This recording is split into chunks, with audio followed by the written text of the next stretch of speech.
Olá, tudo bem? Espero que todos estejam bem. Vamos para mais um dia de palavra com Deus aqui para o nosso coração. Vamos lá? Abra a tua Bíblia em Sofonias, capítulo 1, a partir do versículo 8, que fala assim: O Senhor diz: Naquele dia eu vou castigar as autoridades, os filhos do rei e todos que seguem costumes pagãos.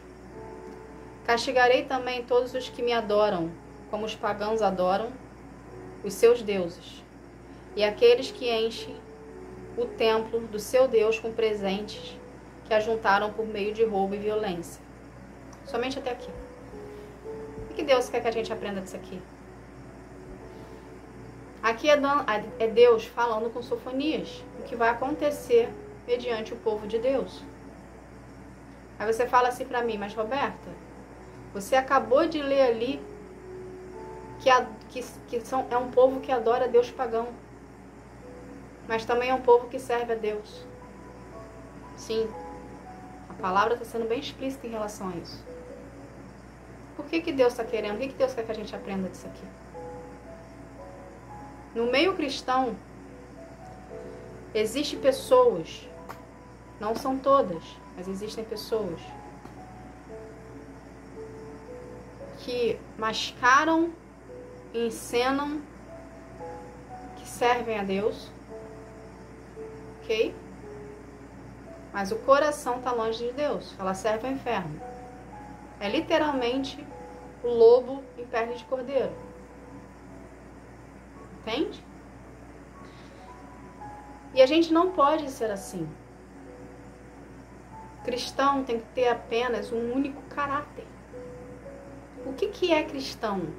O que significa essa palavra? Cristão é todo aquele que decidiu seguir a Cristo, independente da denominação. Entende? Então, se você é um cristão que decidiu seguir a Cristo, consequentemente, na sua atitude de querer segui-lo, já existe um peso em cima disso, desse ato. Porque Cristo, Jesus, é uma pessoa que não mentia. É uma pessoa de caráter. É uma pessoa de unidade. É uma pessoa que andava na verdade. Que anda na verdade, andava na verdade.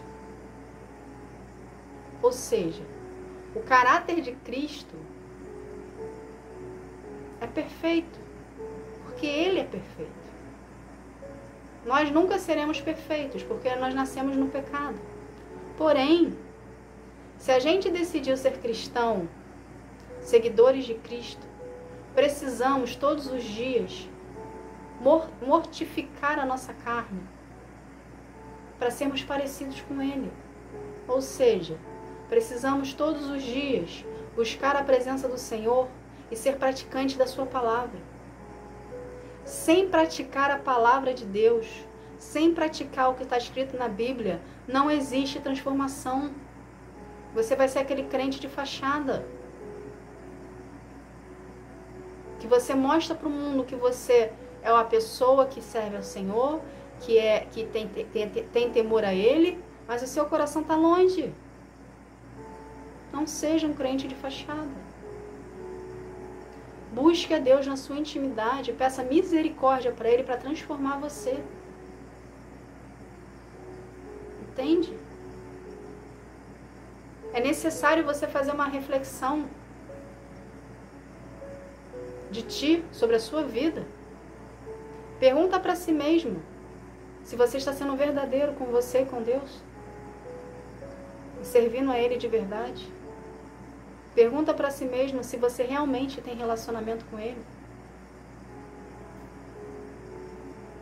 Mas seja verdadeiro ao responder. Se você vê que você não está sendo verdadeiro com Deus, que as suas atitudes não estão condizendo com a sua palavra, comece a se arrepender e pedir para Deus te transformar. O livro de Sofonias, principalmente o primeiro capítulo, fala sobre a justiça de Deus sobre o seu povo. Ele não olhou para o povo dele falando assim, naquele ali diz servir a mim, aquele ali, ele às vezes me procura, aquele ali, ele serve a mim, mas também serve a Baal, serve a Moloque, serve ao inferno. Aqui, na história de Sofonias, Deus estava dizendo sobre o dia do juízo, que ele ia pesar a mão sobre o povo dele. Não é as pessoas que não eram o povo dele, era o povo dele. Isso quer dizer o quê? Que dentro do povo de Deus existe corrupção. Existem pessoas, existem lobos em pele de cordeiro, que se colocam nesse papel porque não conseguem largar o pecado. Entende? Você pode passar desapercebido aos olhos humanos, mas Deus conhece a intenção do seu coração. Não queira ter as mãos de Deus pesando sobre a sua vida. Dói, gente. Quando é Deus que nos corrige, para quem que a gente vai pedir ajuda? Se é Ele que está nos corrigindo. Ele pode agir com misericórdia? Pode, mas não é uma obrigação dele. Não é porque você pediu que Ele vai agir. Entende? Então, busque mais a Deus na sua intimidade. Não trate Ele com desdém. Não é porque é Deus que Ele tem a obrigação de te perdoar, ou Ele tem a obrigação de te escutar. Vamos botar dessa forma? Tenha temor ao Senhor. Temor ao Senhor é respeito. Procure Ele na sua intimidade, na sua individualidade, em espírito e em verdade. Seja verdadeiro consigo e com Ele. Não queira ter a mão de Deus pesando sobre você. Não queira servir a Deus e ao inferno. Não vai andar em compasso. Vai ter uma hora que vai vir a consequência. Vai vir o resultado. Entende? O cristão precisa ter apenas um único caráter. Você diz ser cristão, tem o caráter de Cristo. Você ainda não tem o caráter de Cristo? Lute contigo todos os dias para ter. O que isso quer dizer? Renuncie a sua carne e busque a presença de Deus. Todos os dias. E tenha comunhão com Ele. Praticando a palavra que você escuta. Não adianta somente escutar a palavra de Deus. Não adianta somente ler a Bíblia e não ser praticante da palavra. É necessário praticá-la na sua vida. Colocar em ação o que você está lendo na teoria. Para haver transformação em você. Porque quando a gente é praticante da palavra, conforme você vai andando ali na sua intimidade da sua vida e com Deus, emparelhado ali, tete a tete vocês dois, você vai passar por situações que o Espírito Santo vai gritar dentro de você, vai falar assim, tá vendo, filho? Você tá errando aqui. Tá vendo, filho? Você pode melhorar nisso aqui. Entende? Porque você se colocou no posicionamento de querer ser transformado, de querer ser mudado. Deus só vai mexer em você e te libertar mediante a sua aprovação. Você querer ser transformado, você querer ser mudado. Ele não vai invadir o seu livre-arbítrio. Porém, o livre-arbítrio, eu não aconselho você usá-lo. Porque o livre-arbítrio é entre Deus e o pecado. Ok? Se você tem o livre-arbítrio para escolher a Deus, ok. Mas se você pega o livre-arbítrio para escolher o pecado, você está se afastando de Deus e andando em desobediência com Ele. Consequentemente, você está literalmente indo para o caminho, para um abismo, para um cativeiro, para uma prisão. E Deus não tem prisões, nem cativeiros, nem abismo para você. Então, use o seu livre-arbítrio para escolher estar na presença de Deus. E não para desobedecê-lo. e não para ir contra a palavra dele. Uma coisa que a gente precisa ter por conhecimento: Deus não tem culpado por inocente. O que isso quer dizer?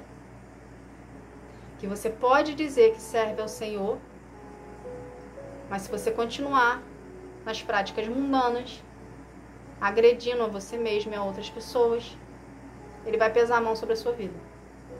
Ele vai te cobrar. Você pode ser quem você for. Deus não olha patente, Deus não olha culpado por inocente.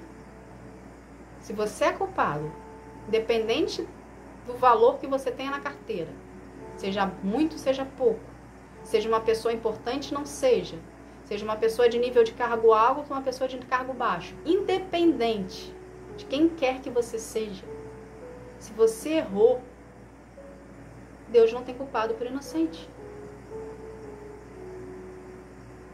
Para Deus, todos os pecados têm o mesmo nível. E para Deus, todos nós somos iguais. Ele vai pesar a mão sobre você, até você se consertar. Entende? Então não queira ter Deus do teu lado de uma maneira exortativa. Porque Ele corrige os seus filhos. Não é porque Ele te ama que Ele não vai te corrigir. Pelo contrário, é pelo fato dele te amar muito que Ele vai te corrigir, sim. Porque o amor também é correção. Não é passar a mão na cabeça e falar: está tudo bem, estou aqui, meu filho, pode fazer o que você quiser. Eu sou o seu pai todo-poderoso e nada vai te acontecer porque eu estou te protegendo. Não, gente. Entende? É necessário haver uma unidade entre vocês. Então procure ao Senhor no seu secreto, na sua individualidade, na sua intimidade. Deixa Ele transformar você. Deus não cria a gente para sermos filhos mimados. Deus cria a gente para sermos soldados valentes, que enfrentam o inferno e servem a Ele, e ao mesmo tempo sendo instrumento dele nas suas mãos para poder alcançar outras vidas, para outras pessoas também terem a oportunidade de conhecê-lo. É você que Ele vai usar. Então passe pelo seu processo sendo verdadeiro com Deus. Passe o seu processo sendo verdadeiro com a pessoa do seu lado, com as pessoas à sua volta. Que a sua palavra e as suas atitudes andem em unidade e não ao contrário. Que você venha ter o caráter de Cristo verdadeiramente. Que você venha buscar ao Senhor todos os dias, fazendo leitura da palavra, praticando a palavra, tendo intimidade em oração, em jejum, em adoração. Deixa Deus transformar o seu coração de dentro para fora. Gente, não queira ter a mão de Deus pesando sobre você. Não queira. Porque não tem para onde a gente correr. Quando a gente tem a mão de Deus pesando sobre a nossa vida, as portas ficam fechadas. A nossa vida atrofia. Enquanto você não andar em concordância com Deus, a sua vida vai continuar do mesmo jeito, parada. Porque Ele não vai te dar nada que você não esteja pronto para receber. Você, com isso, vai perdendo oportunidades, vai perdendo lugares, vai perdendo pessoas, vai perdendo trabalho, vai perdendo uma pessoa que Ele tem para a tua vida. Por quê? Porque você está teimando com Ele. Você não quer andar na linha reta com Ele. Você quer fazer e agir da sua forma, do seu jeito e da sua vontade. Não vai funcionar com Deus. Entende? Então não queira ter a mão de Deus pesando sobre você. Não queira servir a outros deuses. Não faça dos outros deuses ídolo. Deus precisa ser a sua prioridade. Coloque Deus em primeiro lugar. Todas as outras coisas vos serão acrescentadas. Tire Deus de perto de você e todas as portas serão bloqueadas. Tá bom? Essa é a palavra de hoje. Que Deus abençoe a todos. Fique na paz. Tchau, tchau.